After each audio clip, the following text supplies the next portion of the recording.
Hi friends, எல்லாருக்கும் வணக்கம். இன்றைக்கி இந்த வீடியோவில் ரொம்ப யூஸ்ஃபுல்லான ஒரு வீடியோ ஷேர் பண்ண போகிறேன். ஏன்னா நிறைய தொடர்ந்து எனக்கு வரக்கூடிய இந்த கேள்விகளுக்கு பதில் கொடுக்க முடியல. சரி, எல்லாருக்கும் தனித்தனியாக கொடுக்குறத விட நம்ம வீடியோவாக போட்டுடலாம் அப்படிங்கிறதுக்காக தான் இந்த வீடியோவே நான் ரெடி பண்ணேன். ஆக்சுவலாக வேறு ஒரு வீடியோ இன்றைக்கி அப்லோட் பண்ணுறதா தான் இருந்தது. இருந்தாலும் இந்த வீடியோ ஃபஸ்ட்டு நம்ம அனுப்பிடுவோம் அப்படிங்கிறதுக்காக தான் நான் ஷேர் பண்ணியிருக்கேன். ஸோ வீடியோ கொஞ்சம் லென்த்தாக போச்சுன்னா மன்னிச்சுக்கோங்க. முடிஞ்ச வரைக்கும் ஸ்கிப் பண்ணாமல் பாருங்கள். அப்போ தான் உங்களுக்கு இந்த வீடியோஸ் கண்டிப்பாக யூஸ்ஃபுல்லாக இருக்கும். 48 நாள் பூஜையே நான் தொடரலான்னு இருக்கேன். ஆனால் என்னால் அந்த பூஜையை செய்ய முடியலை. 2-3 நாள் நான் செஞ்சிட்டேன். ஆனால் அதுக்கப்புறம் என்னால் எழுந்துக்க முடியல. விரதம் இருக்கிறதுக்கு ரொம்பவே கஷ்டமாக இருக்குது அப்படின்னு சொல்லி நிறைய பேர் கேட்டிருந்தீங்க. நான் என்ன சொல்கிறேன்னா, 48 நாள் உங்களுடைய வேண்டுதல்களுக்காக நீங்கள் சங்கல்பம் எடுத்து நான் விரதம் இருக்க போகிறேன்னு முயற்சி பண்ணி நீங்கள் ஆரம்பிச்சிருக்கீங்க அப்படின்னா, அந்த வேண்டுதலுக்கு சீக்கிரமாக நிறைவேறணும் அப்படின்னா கண்டிப்பாக நீங்கள் சங்கல்பம் எடுத்தீங்கன்னா அதை கரெக்டாக செய்யுங்க. உங்களால் முடியும் அப்படின்னா செய்யுங்க. அப்படி இல்லைன்னா விரதமே என்னால் இருக்க முடியாது அப்படின்னாலும் விரதம் இருந்து செய்யணும்னு நான் சொல்லவே இல்லை. நான் நிறைய வீடியோவில் பார்த்தீங்கன்னா நானே விரதம் இருந்து நான் செய்யலை. 48 நாள் பிரம்ம முகூர்த்தத்தில் எழுந்து தான் நான் செஞ்சேன். அப்படிங்கிறத தான் நான் ஷேர் பண்ணியிருப்பேன். ஸோ அதனால் உங்களால் முடிஞ்சால் நீங்கள் செய்யுங்க. இப்படி தான் செய்யணும் அப்படிங்கிற விதிமுறைலாம் எதுவுமே கிடையாது.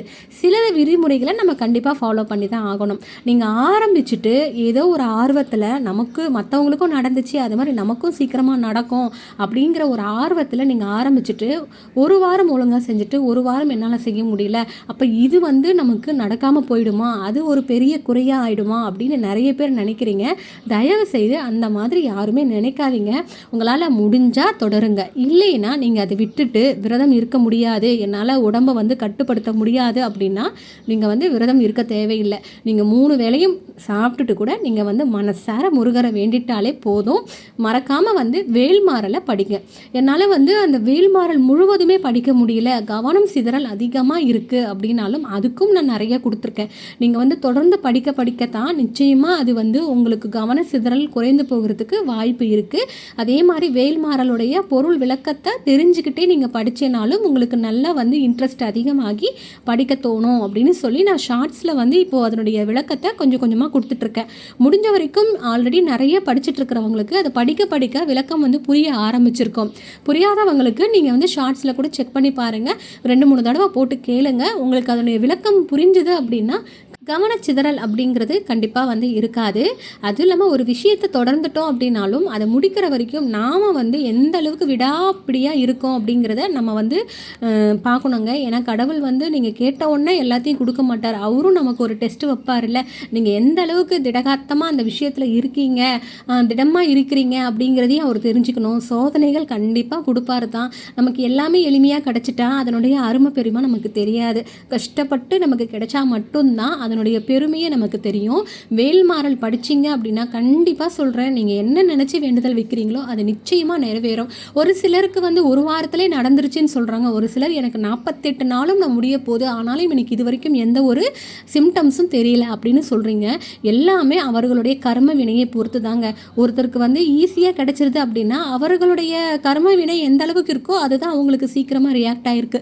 நமக்கு அது நடக்கலை அப்படின்னா இன்னுமே நமக்கு காலதாமதம் ஆகுது அப்படின்னா நமக்கு கர்ம வினைகள் அவ்வளோ இருக்குது அப்படிங்கிறது தான். நீங்கள் அதனால் கடவுளுடைய அனுகிரகம் எனக்கு இல்லை, அவர் என்னை ஆசீர்வாதம் பண்ணலை அப்படின்னு நினச்சி நீங்கள் கஷ்டப்படாதீங்க. எல்லா கடவுளுக்குமே நாம் அவர்களுடைய குழந்தை தான். எல்லா குழந்தைகளும் ஒன்று தான். அவங்க எல்லாரையும் வேறுபடுத்தி பார்க்குறது கிடையாது.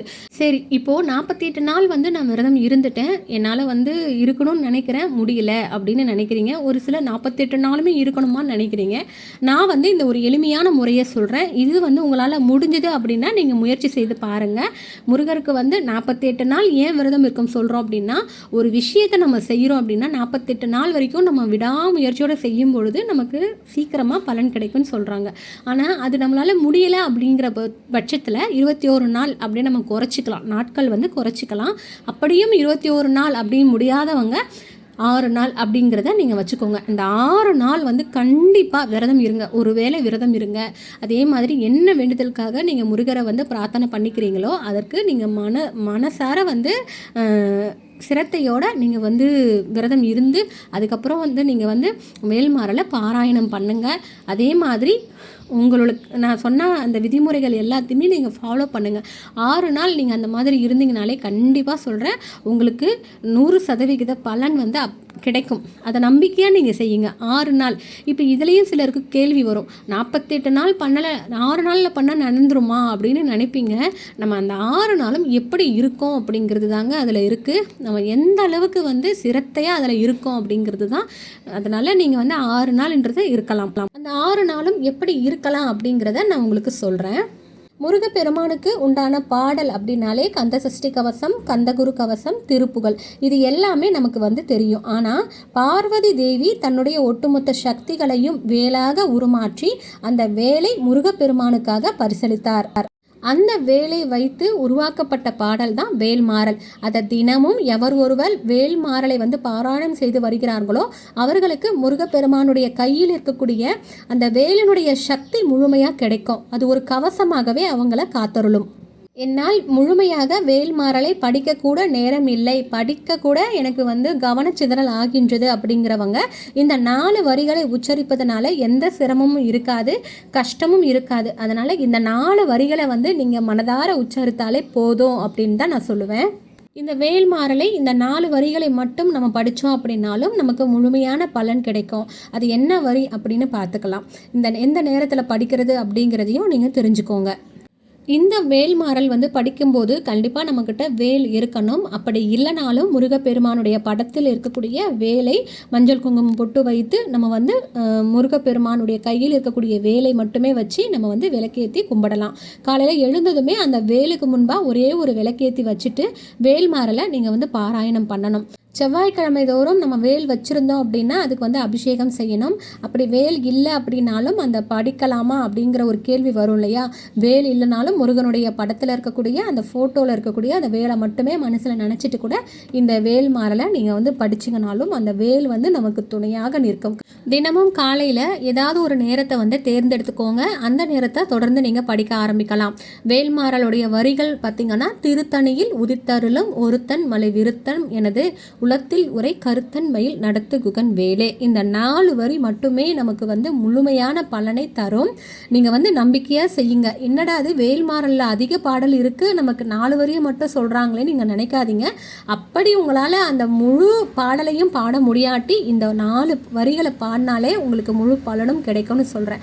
நல்லா கேட்டுக்கோங்க. இந்த பாடல் வந்து முழுமையாக படிக்க முடியாதவர்கள் இந்த 4 வரிகளை மட்டுமே நீங்கள் வந்து முருகப்பெருமானுக்கு முன்பாக அமர்ந்து படிக்கலாம். முடிந்தவர்கள் நீங்கள் வந்து 20 முறை நம்ம உச்சரித்து மற்ற பாடல்களை பாடுவோம் இல்லையா, அதே மாதிரியும் நீங்கள் படிக்கலாம். எப்படி படித்தாலுமே அந்த முருகப்பெருமானுடைய அருளாசி உங்களால் முழுமையாக பெற முடியும். அதை நம்பிக்கையோடு நீங்கள் செய்யுங்க. நான் முழுமையாக படிக்கலை, அது கூட ஒரு குறையா அப்படின்னு நீங்கள் எதிர்மறையாக யோசிக்காமல் முருகனுடைய பாடலை தான் நான் படிக்கிறேன் நேர்மறையாக நினச்சி நீங்கள் படிங்க. நிச்சயமாக வந்து உங்களுக்கு பலன் கிடைக்கும். என்ன வேண்டுதல் இருக்கோ அதை மனதார முருகப்பெருமானை நினைத்து அந்த வேல்மாறலை படிக்க தொடங்குங்க. இந்த வேல்மாறலை படிக்க தொடங்கிய பின்பு உங்களுக்கு ஏற்படக்கூடிய மாற்றத்தை உங்களால் உணர முடியும். கொஞ்சம் கொஞ்சமாக அந்த முருகப்பெருமானே நமக்குள்ளே வருவதை நம்மளால் உணரும் சக்தியை அவர் கொடுப்பார். இந்த பாடல் வரிகளும் நிச்சயம் கொடுக்கும்.